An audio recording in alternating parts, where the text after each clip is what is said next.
Once, Gautama Buddha was confronted by a disciple with a set of questions. If you don't give a straight answer to any of these, I will reject your training and return to ordinary life, declared the disciple. Who was this disciple? Why did he say what he said? How did the Buddha respond to it? And why this response, given about 2700 years ago, should be our guiding principles even today when we set out to pursue different things in life? Let us dive into the story, the Buddha's famous parable, the poisoned arrow, to find answer to these questions. This story appears as Chula Malunkya Sutta in the Pali Canon. It goes like this. A gentleman by the name Manunkya had been undergoing spiritual training at a monastery in Shravasti, located in today's eastern Uttar Pradesh in India. The Buddha was living there at that time. One day, Manunkya realized that the Buddha had not answered 10 specific questions so far. He felt uncomfortable, accepting that the enlightened teacher had left something unanswered. So, he decided to approach the master himself and ask those questions once again. If I get a straight answer to any of these questions, I will lead my spiritual life under the Buddha. If not, I will reject the training and return to an ordinary life, he told himself. Manunkya then went to the Buddha and put out 10 spiritual questions before him. These were, is the world eternal? Or is the world not eternal? Is the world finite? Or is the world infinite? Are the soul and the body the same thing? Or are the soul and the body different things? Does a realized one exist after death? Or does a realized one not exist after death? Does a realized one both exist and not exist after death? Or does a realized one neither exist nor non-exist after death? After posing these 10 questions, Manunkya said, Sir, if you have answer to any of these questions, please share the knowledge with me. Then I shall live the spiritual life under you. But if you don't have answer to any of these questions, straight away say that you don't have the answer. I shall reject the training imparted here and return to an ordinary life. The Buddha responded with a counter question. Dear Manunkya, did I ever say to you, come on, live the spiritual life under me and I will reveal these things to you? No, sir, Manunkya replied. Did you ever say to me that you would live the spiritual life under me and I would reveal these things to you? The Buddha asked. No, sir, Manunkya replied. In that case, you silly man, are you actually in a position to reject anything? The Buddha asked.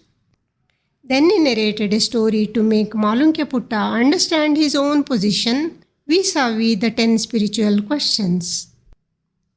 Imagine a man is struck by a poisoned arrow. Immediately, people around him take him to a surgeon for treatment. But the man insists that he will not let the surgeon pull out the arrow as long as he doesn't know the caste, clan, name, and the physical appearance of the culprit who wounded him. The man also demands to know every detail of all the materials used to make the bow and the arrow that has been lodged into his body. However, before learning about all these things, the person would die, as the poison would quickly spread over his body. In the same way, suppose someone says, I will not live the spiritual life under the Buddha until he reveals to me whether or not the world is eternal, or whether or not a realized one exists after death. The person could die even as the answer to these questions remain undeclared by me, the Buddha said. Then he drew Manunkya attention to existential realities. He said, regardless of my views on those 10 points, people live their spiritual lives. Rebirths continue to take place, whether or not I view the world as eternal. Old age, death, sorrow, pain, distress, all continue to exist. Hence, I advocate defeat these things first in this very life. The Buddha continued. So, dear Malunkya Putta, yes, I have not answered those questions. But why? Because they are not beneficial or relevant to the fundamentals of spiritual life. Knowing about those things does not make anyone dispassionate about the world. It does not make people stop living in illusions. It won't bring about cessation of suffering. It won't bring peace, insight, awakening, or liberation. That is why I haven't said anything on these points. But just remember what all I have pronounced.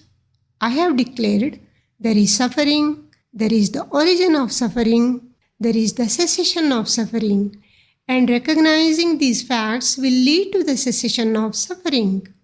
Now, Malunkya Putta understood why the Buddha had explained certain things and not commented on others. He took leave of the enlightened master, being fully satisfied. This story has a powerful message about what to pursue and not to pursue in life.